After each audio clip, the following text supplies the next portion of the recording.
বর্তমানে শোনা যাচ্ছে যে আসিফ নজরুল নিখোঁজ। জেনে নেই তার সম্পর্কে কেন নিখোঁজ সংবাদ প্রচার করা হলো, তারপর জানাবো তার অবস্থান, বর্তমান পরিস্থিতি। বাংলাদেশ তার বাপের পৈতৃক সম্পত্তি চক্রান্ত করে আমরিককে হটানো হয়েছে, কিন্তু আমরিক কখনো দমে রাখতে পারবে না। জয় বাংলা, জয় বঙ্গবন্ধু। গোলাম মাওলা রনিকে আমরা একটু ভেবেছিলাম যে বাংলাদেশের জনগণের পক্ষেই আছেন, কিন্তু বাংলাদেশের জনগণের বিরুদ্ধে যে তার ষড়যন্ত্র, ভারতের লেসপেন্সার হিসেবে যে সে বাংলাদেশে কাজ করছে তার উদাহরণ সে নিজেই দিয়েছেন। কদিন আগে অন্তর্বর্তীকালীন সরকার যে রাজনৈতিক দলগুলোর সঙ্গে ঐক্যের চেষ্টা করলো, ঐক্যের জন্য মিটিং করলো, ফলাও করে সেটা প্রচার হলো, সেই ঐক্য কি আদৌ হয়েছে নাকি সেই ঐক্যে ফাটল ধরেছে, সেই ঐক্য নস্যাৎ হয়ে গেছে? বাংলাদেশের সামনে মহাবিপদ। একদিকে সীমান্তে তৎপরতা বাড়াচ্ছে ভারত, এবার আরো ভয়ঙ্কর বিপদ বাংলাদেশের সামনে। তবে বাংলাদেশের কপালে চিন্তার ভাঁজ ফেলে দেশের সীমান্তবর্তী মংডু শহরের শেষ সেনাঘাঁটিও দখলে নিয়েছে বিদ্রোহীরা। দর্শক, আপনাদের নতুন করে কিছুই বলার নেই। আমাদের দেশের বর্তমান অবস্থা কি আপনারা সকলেই দেখতেছেন। এরই মধ্যে আইন উপদেষ্টা আসিফ নজরুল নাকি নিখোঁজ হয়েছে, তার কোনো খোঁজ পাওয়া যাচ্ছে না। তাহলে তিনি কোথায় গেলেন? এদিকে সেনাপ্রধান জেনারেল ওয়াকারুজ্জামান কঠিন অ্যাকশনে যাচ্ছেন, ডক্টর ইউনূস সহকারে বিপদে পড়তে পারে। যাই হোক, আজকের এই ভিডিওটি দেখলেই বুঝতে পারবেন। ভিডিওর শিরোনাম দেখে আপনারা কিছুটা হলেও আশ করতে পেরেছেন। দর্শক, ভিডিওতে যাওয়ার আগে ছোট্ট একটি রিকোয়েস্ট, চ্যানেলে যদি নতুন দর্শক হয়ে থাকেন তাহলে অবশ্যই চ্যানেলটাকে সাবস্ক্রাইব করবেন, আর যারা ইতিমধ্যে চ্যানেলটাকে সাবস্ক্রাইব করে ফেলেছেন তাদের সবাইকে অসংখ্য ধন্যবাদ। কথা না বাড়িয়ে চলুন আমরা ভিডিওগুলো দেখে নেই। বর্তমানে শোনা যাচ্ছে যে আসিফ নজরুল নিখোঁজ। এর কারণ কি, বা সে কি তাহলে হানি ট্র্যাপে পড়ার কারণে লজ্জায় বা কোনো চাপে পড়ে সে মিডিয়াতে আসছে না? আন্দোলন জেনে নেই তার সম্পর্কে কেন নিখোঁজ সংবাদ প্রচার করা হলো, তারপর জানাবো তার অবস্থান, বর্তমান পরিস্থিতি। আসিফ নজরুল বাংলাদেশের বিশিষ্ট রাজনৈতিক বিশ্লেষক এবং অন্তর্বর্তীকালীন সরকারের উপদেষ্টা। নিখোঁজ হওয়ার খবর প্রকাশে এসেছে। তিনি শেষবার তার সরকারের দায়িত্ব পালনের সময় দেখা গিয়েছে, তবে একের পর এক তার অবস্থান সম্পর্কে কোনো পাত্তা পাওয়া যাচ্ছে না। নিখোঁজ হওয়ার যে পটভূমি, আসিফ নজরুল গত কয়েক মাসে বিভিন্ন রাজনৈতিক ইস্যুতে সাহসী বক্তব্যের কারণে তিনি পরিচিতি পেয়েছেন এবং ক্ষমতার অপব্যবহার করে দুর্নীতি ও মানবাধিকার লঙ্ঘনের বিরুদ্ধে তার কঠোর অবস্থান তাকে প্রশংসিত করেছিল। তবে পাশাপাশি তিনি সমালোচনার লক্ষ্যবস্তু হয়েছেন। বিশেষ সম্প্রতি তিনি বাংলাদেশ থেকে বিদেশ অর্থ পাচার ও সরকারের স্বচ্ছতা নিয়ে কিছু গুরুত্বর বক্তব্য দেন, যা বেশ আলোচিত হয়। নিখোঁজ হওয়ার খবরটি নিয়ে সাধারণ মানুষের মধ্যে উদ্বেগ তৈরি হয়েছে। আইন শৃঙ্খলা বাহিনী এই ঘটনা তদন্ত শুরু করেছে, তবে এখন পর্যন্ত তার অবস্থান নিখোঁজ হওয়ার কারণ সম্পর্কে কোনো আনুষ্ঠানিক বিবৃতি কেউ দেয়নি। জেনেভায় একটি নিরাপত্তা সংক্রান্ত ঘটনার পর থেকেই তার নিরাপত্তা প্রশ্নবিদ্ধ হচ্ছিল, এমনকি তার আগেও তিনি তার নিরাপত্তা নিয়ে উদ্বেগ প্রকাশ করছিলেন। আমি শুনেছি যে মন্ত্রণালয়ে বসে থাকা অবস্থায় তার কাছে কেউ দেখা করতে গেলে, তার নিজের এলাকার কেউ দেখা করতে গেলেও বলে, কে কুমিল্লার লোক, আমি চিনি না। সে কারোর সঙ্গে দেখাও করে না, ভয়ে ধরেন না। শুধুমাত্র সমন্বয়কদের সাথে ছাড়া কারোর সঙ্গে দেখা করেন না, আর উপদেষ্টা আর বাকি যারা আছে তাদের সঙ্গে ছাড়া তিনি কারোর সঙ্গে দেখা করেন না। সুইজারল্যান্ড থেকে ফিরে আসার সময় জেনেভায় ওনাকে আক্রমণ করা হয়েছিল, বাগবিতণ্ডা হয়েছিল, সেটাও এখানে তুলে ধরা হয়েছে। তার অনুপস্থিতি নিয়ে জনমনে নানা প্রশ্ন দেখা দিয়েছে। বেশ কিছুদিন যাবত আমরা দেখছি মুফাসিল ইসলাম থেকে ইলিয়াস, সাংবাদিক থেকে সবাই তার বিরুদ্ধে নানা অভিযোগে জর্জরিত। মুফা বলছে যে আপনার একটা মেয়ের সাথে আমার কাছে ভিডিও আছে, আর এদিকে ইলিয়াস বলছে যে আপনি ভারতের লোক এবং আপনার বিরুদ্ধে অনেক দুর্নীতির খবর আছে, আপনি পদ বাণিজ্য করছেন, এই ধরনের এলিগেশন দিয়েছে। কিন্তু তো খবরে উপসংহারে যেটা বলেছে যে আসিফ নজরুল নিখোঁজ হওয়ার বাংলাদেশের রাজনৈতিক অঙ্গনে একটি গভীর উদ্বেগের বিষয়। তার অবস্থান সম্পর্কে নিশ্চিত তথ্য পেতে প্রকৃত তথ্য উদ্ঘাটনের জন্য নিরপেক্ষ দ্রুত তদন্ত প্রয়োজন। সাধারণ রাজনৈতিক নেতৃবৃন্দ ও বিভিন্ন সংগঠন তার নিরাপত্তা নিশ্চিত করার জন্য সরকারের প্রতি আহ্বান জানিয়েছে। তার সে নিরাপত্তাহীনতায় আছে, এরকম বিষয়ই বলা হয়েছে। এখন আমি আপনাদেরকে যেটা বলবো সেটা হচ্ছে যে আসিফ নজরুল একদিন আগে একটি পোস্ট শেয়ার করেছে এবং 2 দিন আগে তিনি একটি ভিডিও প্রকাশ করেছে। ভিডিওর একাংশ আমি আপনাদের সঙ্গে শেয়ার করে দেবো। কালকে একটা মিটিং ছিল পররাষ্ট্র মন্ত্রণালয়ে। পররাষ্ট্রমন্ত্রী ছিলেন, স্বরাষ্ট্রমন্ত্রী ছিলেন, আমি ছিলাম, আমাদের পাসপোর্ট অধিদপ্তরের কর্মকর্তারা ছিলেন এবং সংশ্লিষ্ট সরকারি অফিসের সবাই ছিলেন আর কি। তো আমরা সেই ডিটেইল আলোচনার মধ্যে দিয়ে আমরা কিছু সুসংবাদ পেয়েছি। প্রথমে সেটা শেয়ার করি। সেটা হচ্ছে আপনাদের পাসপোর্টে খুবই সমস্যা হচ্ছে, আমরা জানি। এমআরপি পাসপোর্টে পাওয়া এই 15 ডিসেম্বর থেকে আপনারা এমআইপি পাসপোর্ট পাওয়া শুরু করবেন এবং পরবর্তী 3 সপ্তাহ থেকে 4 সপ্তাহের মধ্যে প্রত্যেকে যারা আবেদন করেছেন এমআরপি পাসপোর্ট পেয়ে যাবেন। তো প্রথম প্রায়োরিটি দেওয়া হচ্ছে সৌদি আরবে এবং মালয়েশিয়াতে আমাদের যে ভাই বোনরা আছেন ওনাদেরকে, এবং এরপর আপনার যেই সমস্ত কান্ট্রিতে ডিমান্ড বেশি তাদের ক্ষেত্রে একটু প্রায়োরিটি দিয়ে এই সমস্যাটা 3 থেকে 4 সপ্তাহের মধ্যে সমাধান করা হবে। এবং এত পরিমাণ এমআরপি পাসপোর্ট ছাপানো হচ্ছে যে ইনশাআল্লাহ আগামী 2-3 বছরে এই সমস্যা কখনো হবে না। তিনি একটি পোস্ট শেয়ার করেন যে আসিফ মাহমুদের ওয়ালে দেওয়া একটি পোস্ট, যেটি সাংবাদিক ইলিয়াস অভিযোগ করেছেন, সেটার প্রেক্ষিতে আসিফ মাহমুদ একটি উত্তর দিয়েছে যে যাদের এজেন্ট বলেছেন গত 2019 সাল থেকে আগ্রাসন বিরোধী লড়াইয়ে সুশীল সমাজ কিংবা শিক্ষকদের মধ্য থেকে তাকেই সবচেয়ে বেশি পাশে পেয়েছি আমরা। সে ভিডিওটা করেছেন 2 দিন পূর্বে। সেই ভিডিওটা মন্ত্রণালয়ের অফিসও হতে পারে, আবার নাও হতে পারে। তো তিনি নেই, এরকম নিউজ কেন করা হচ্ছে আমি বুঝতে পারছি না। হয়তোবা তাকে মিডিয়াতে সাংবাদিকরা খুঁজে পাচ্ছে না, বা আশেপাশের যারা কমিটমেন্ট ছিল বা যাদের সঙ্গে তার ক্ষমতায় আসার পূর্বে যাদের অবদান ছিল তারা হয়তোবা তাকে খুঁজে পাচ্ছে না, এবং তিনি সবার থেকে একটু আড়ালেই চলে গেছেন, এটাও আমার কাছে খবর আছে। এবং আসিফ নজরুল অনেককেই এখন চিনে না, অনেকের ফোন ধরে না, অনেকেই চিনে না, অনেকের থেকে দূরত্ব বজায় চলছে। এই হচ্ছে আমার কাছে সর্বশেষ খবর। তবে আশা করি তো ওনাকে পাওয়া যাবে খুব শীঘ্রই। এত দ্রুত উনি পালাবেন না, 20 তারিখ আরো অনেক দেরি আছে। তখন হয়তোবা 1-2 দিন আগে পালাতে পারে। সরকারের সঙ্গে ঐক্যের যে প্রচেষ্টা রাজনৈতিক দলগুলো, যদিও সেই রাজনৈতিক দলগুলোর লিস্টে আওয়ামী লীগ ছিল না, 14 দল ছিল না, জাতীয় পার্টি ছিল না, তার মানে ধরা যায় যে 50% মানুষের প্রতিনিধিত্বকারী রাজনৈতিক দলগুলো ছিল না।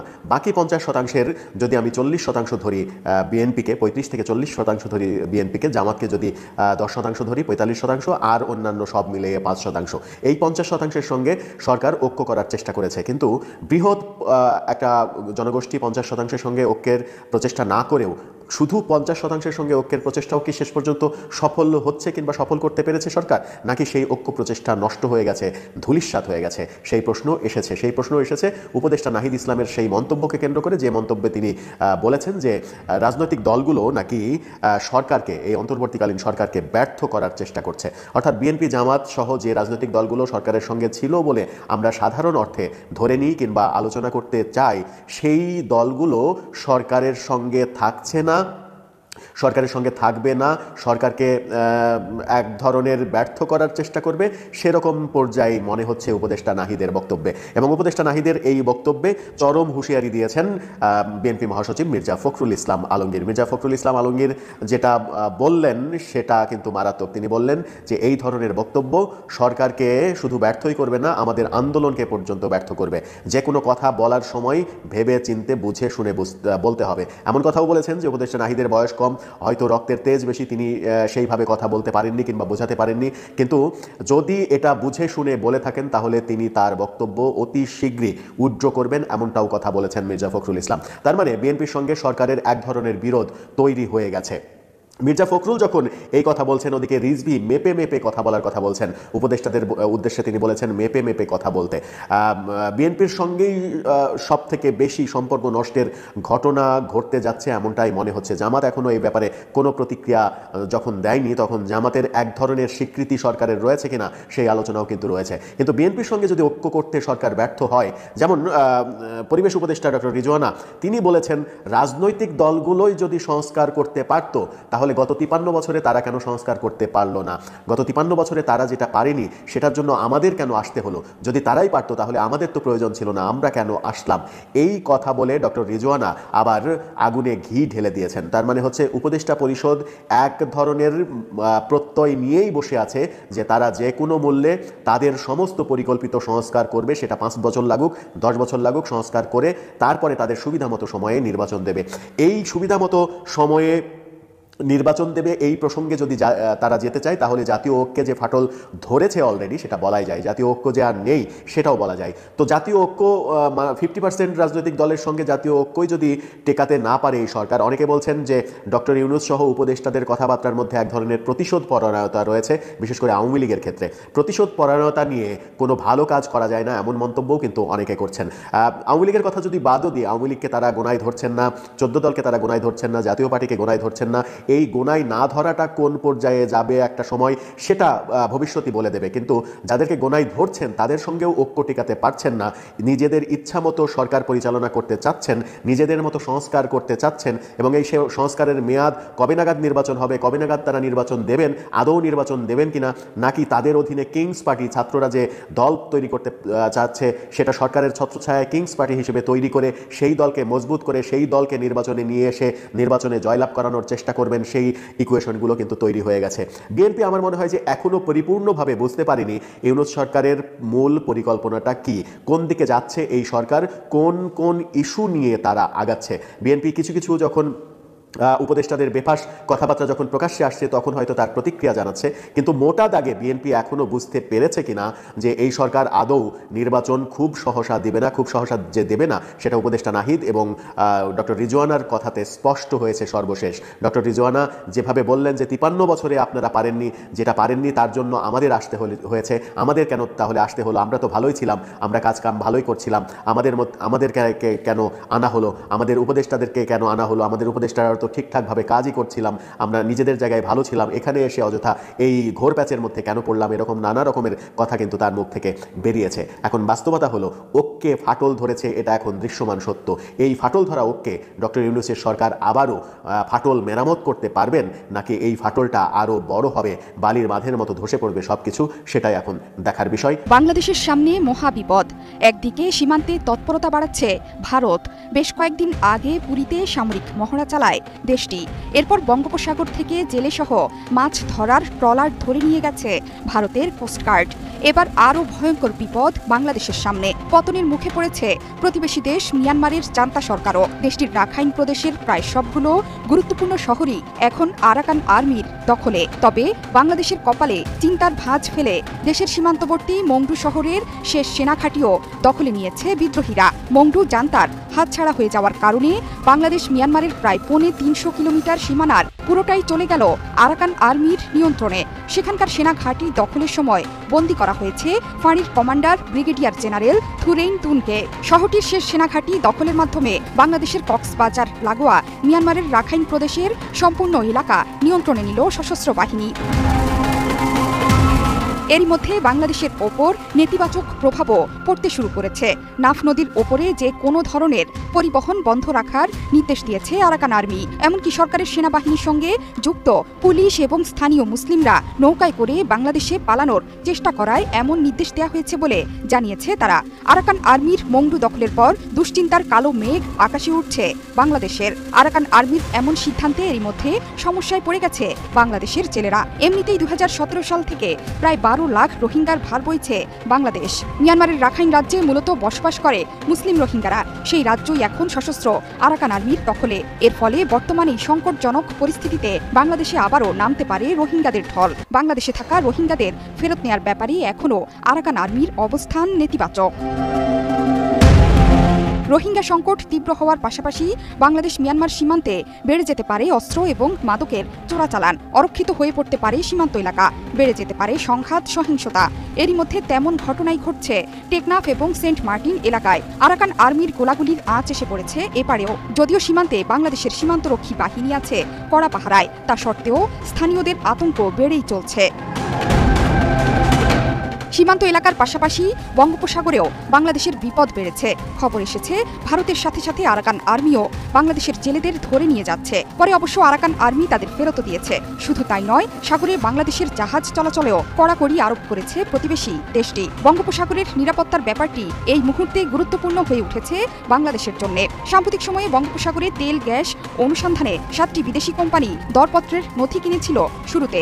আরও প্রতিযোগিতামূলক করতে 3 মাস সময় বাড়ানো হয়। তবে শেষ পর্যন্ত কোনো বিদেশি কোম্পানি আসেনি। বিদেশিরা না আসার পেছনে দেশের চলমান রাজনৈতিক সংকট এবং সাগরে নিরাপত্তা সংকটের বিষয়টি মুখ্য ভূমিকা রাখতে পারে বলে ধারণা করা হচ্ছে। এত শক্তিশালী বিদ্রোহী গোষ্ঠী আরাকান আর্মি কারা? 2009 সালে এই বিদ্রোহী গোষ্ঠী তৈরি করেন এবং নেতৃত্ব দেন ছাত্রনেতা তোয়ান মারদ নায়ং। জনজাতি বাহিনী প্রথমে জেড খনিতে কাজ করা পুরুষদের যোদ্ধা হিসেবে নিয়োগ করে। উত্তর মিয়ানমারের বিদ্রোহী গোষ্ঠী কাচিন ইন্ডিপেন্ডেন্স আর্মির কাছে বেশ কিছুটা সময় আশ্রয় নিয়েছিল তারা। মিয়ানমার জুড়ে চলা গৃহযুদ্ধের কেন্দ্রবিন্দুতে পরিণত হয়েছে রাখাইন। বিদ্রোহীদের হামলার জেরে ইতিমধ্যেই সে দেশের অর্ধেকের বেশি এলাকা সরকারি সেনার হাতছাড়া হয়ে গেছে। এরই মধ্যে মংডু দখলের পরই সেই দেশে জান্তার টিকে থাকা নিয়ে প্রশ্ন তৈরি হয়েছে। প্রিয় দর্শক, গোলাম মাওলা রনিকে আমরা একটু ভেবেছিলাম যে বাংলাদেশের জনগণের পক্ষেই আছেন, কিন্তু বাংলাদেশের জনগণের বিরুদ্ধে যে তার ষড়যন্ত্র, ভারতের লেসপেন্সার হিসাবে যে সে বাংলাদেশে কাজ করছে, তার উদাহরণ সে নিজেই দিয়েছেন। আজকে গোলাম মাওলা রনির ফেসবুক পেজে একটি লেখা লিখেছেন, সাংবাদিক ইলিয়াস ভাইয়ের বিরুদ্ধে মানুষ তা লিখতে পারে, আমি বিশ্বাস করতে পারছিলাম না।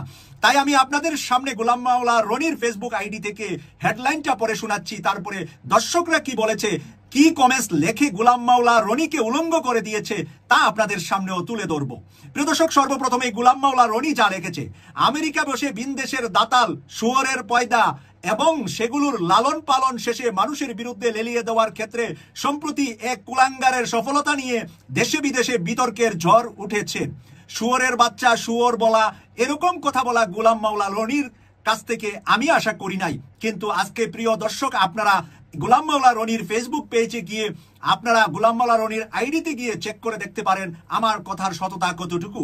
কুলাঙ্গার এবং খামারের শুয়োরদেরকে নিয়ে একটি বিপ্লব করতে চায়, কিন্তু হতভাগ্য লেংটু খামারি ঠিক বুঝে উঠতে পারছে না সেই বিপ্লব কি জর্জ অরওয়েল অ্যানিমাল ফার্মের শুয়োরের গুলোর মতন করে হবে, নাকি মোহাম্মদ রফিকের সেই কবিতার মতো পিঁপড়ে ঘু ধরেছে উড়বি, বন থেকে দাতাল শুয়োর রাজাসনে বসবি, বন থেকে দাতাল শুয়োর রাজ আসনে বসবি। ইলিয়াস ভাইকে কেন্দ্র করে গোলাম মাওলা রনির এই কথা আমি তীব্র প্রতিবাদ এবং নিন্দা এবং ঘৃণা জানাই। কার সাথে কার তুলনায় আজকে এই ইলিয়াস হোসেনকে নিয়ে এরকম খারাপ কথা লিখবে গোলাম মাওলা রনি আমি কখনো ভাবতে পারি নাই। প্রিয় দর্শক, আমি আপনাদের সামনে দর্শকদের মতামতগুলা তুলে ধরছি। আমি কমেন্টসগুলো আমার ভিডিওর মধ্যে দিয়ে দেব যাতে করে আপনারা সততাটা দেখতে পারেন যে দর্শকরা এই গোলাম মাওলা রনিকে কিভাবে উলঙ্গ করেছেন। একজন লিখেছেন মোহাম্মদ নামে, আহমেদ মোহাম্মদ ওনার আইডি, আওয়ামী লীগের লোকজনের পুটকিতে যখন আগুন লাগছে তার মানে ঘটনা সত্য, তার মানে গোলাম মাওলা রনিকে এই কথা বলেছেন। সান সালমান লিখেছে আপনার বিশ্লেষণ ঠিক নেই, এরা প্রকৃত দেশপ্রেমিক আর তোমরা হাইব্রিড দেশপ্রেমিক। এখানে রাকিবুল হাসান মিনাল লিখেছে ইলিয়াস ভাইয়ের অ্যাটেনশন পাবার ব্যর্থ প্রচেষ্টা। এখানে লিখেছেন মোহাম্মদ আশিক মিয়া তোমাকে তো একবার ধরেছিল সেই ব্যথা এখন আছে কথাই বোঝা যায়। গোলাম মাওলা রনিকে যে ধরেছিল ইলিয়াস আলী সাহেব এবং একটা ভিডিও বানিয়েছিল গোলাম মাওলা রনি সন্ত্রাসী কার্যকলাপ করে এলাকা থেকে জায়গা দখল করে কিভাবে ঢাকায় বাড়ি গাড়ির মালিক হয়েছিলেন ওই কথা স্মরণ করিয়ে দিয়েছেন মোহাম্মদ আশিক মিয়া। রিয়াদ হায়দার লিখেছে ইলিয়াস ভাইয়ের ভিডিও আসতেছে, আপনি কি ডাইপার পরে রেডি থাকুন মহিলা সাহেব, মানে মৌলা সাহেবকে ডাইপার, বাচ্চাদেরকে যে প্রস্রাব পায়খানার জন্য ডাইপার পরানো হয় সেই কথা বলেছেন। ইলিয়াস ভাইয়ের ভিডিও আসিতেছে গোলাম মাওলা রনি আপনি ডাইপার পরে প্রস্রাব পায়খানা করার জন্য রেডি থাকেন। মোহাম্মদ মামুন লিখেছে ইলিয়াস ভাই আপনার জন্য নতুন ডেলিভারি ভিডিও আনবে অপেক্ষা করুন। বাসিদ রানা লিখেছে ইলিয়াস হোসেন একটি ভিডিওতে কাপাকাপি শুরু হয়ে যাবে সারা দেশে, ভিডিও আসতেছে কামিং সুন। মাইনুদ্দিন পাস্তি লিখেছে আপনার মতো মুখোশধারীর চেয়ে ইলিয়াস ভাই কোটি গুণ ভালো। হাবিবুর রহমান লিখেছে একজনের প্রফেশন নিয়ে এত নিকৃষ্ট হওয়া ঠিক না, গোলাম সাহেব গোলামি বাদ দেন, এই প্রফেশনের কাজ করে বিশ্বব্যাপী হাজার হাজার বাংলাদেশি যাদের রেমিটেন্স দিয়ে দেশ চলছে। ইলিয়াস নয় পুরো প্রবাসী কমিউনিটির কাছে ক্ষমা চাও নতুবা বাস রেডি আছে মনে রাখো। এমজি মুস্তফা লিখেছে এবার মনে হচ্ছে জুটাও জুটছে না, মানে জুটাও খাবার মানে পাচ্ছে না। মিশকাত লিখেছে মনু তুমি কি ভয় পেয়ে আছো?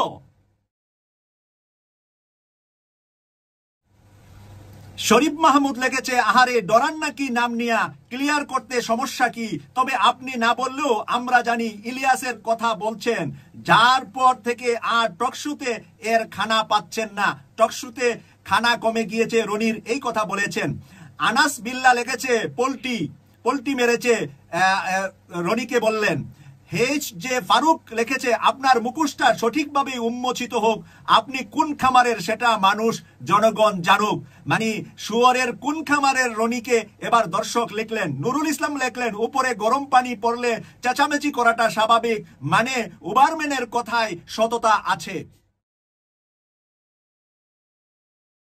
প্রিয় দর্শক, এখানে যে এম হুজাইফা লিখেছে চান্দু ভালো হইয়া যাও, গোলাম মাওলা রনিকে ভালো হয়ে যাওয়ার কথা বলছে। এমডি তপু রেজা লিখেছে উবারম্যান মারাচ্ছেন, এই উবারম্যান ইলিয়াসের যে যোগ্যতা আছে সেটার ধারে কাছেও আপনার নাই। এমডি মুবাশশির ইসলাম লিখেছে এক ইলিয়াস আপনাকে নাটিয়ে দিল। পাঠান আলমগীর লিখেছে আপনার আমলনামা নিয়ে আরেকটা হয়ে যাবে নাকি। মোহাম্মদ আবুল কাশেম লিখেছে আপনার প্রতিক্রিয়া দেখে আরো শিওর হলাম ঘটনা সত্যি। কাউসার আহমেদ বলেছেন আমি আসলে বুঝতে পারছি না যেই উবারম্যান যাকে ধরে থাকে তাকে ল্যাংটা করে ছাড়ে, যারা ল্যাংটা হয় কেউ কোনো প্রতিবাদ করে না, ব্যাপারটা কি হোক প্রতিবাদ। মোহাম্মদ লাবিব লিখেছে, আওয়ামী লীগ আপনাকে উষ্টা মেরে বের করে দিয়েছে, নিজে থেকে বের হননি। আপনি এত বড় আওয়ামী লীগ বিরোধী ছিলেন না, আপনি মলম উন্নয়ন মানের একজন সুযোগ সন্ধানী, আপনি মূলত উন্নত মানের একজন সুযোগ সন্ধানী। ইব্রাহিম শান্ত লিখেছে, ভাইয়া আপনি ইন্ডিয়ার বিরুদ্ধে তো আজ পর্যন্ত কিছু বলেন নাই। সম্মানিত দর্শক, আপনারা বিস্তারিত ভিডিওটি শুরু থেকে শেষ পর্যন্ত সম্পূর্ণ দেখলেন, আপনাদের অসংখ্য ধন্যবাদ। বর্তমান দেশের পরিস্থিতি কেমন, বর্তমান দেশের রাজনৈতিক অবস্থা কেমন, তাদের মধ্যে কি চলতেছে আপনারা কিছুটা হলেও আন্দাজ করতে পেরেছেন। যাই হোক, এই সম্পর্কে আপনাদের মতামত ভিডিওর কমেন্ট বক্সে অবশ্যই জানিয়ে দিবেন এবং ভিডিওতে একটি লাইক দিবেন। আর ভিডিওটি শেষ করার আগে আবারও বলছি, চ্যানেল নতুন হলে অবশ্যই সাবস্ক্রাইব করবেন। সকলে ভালো থাকবেন, দেখা হবে আবারও নতুন কোনো ভিডিও নিয়ে। আল্লাহ হাফেজ।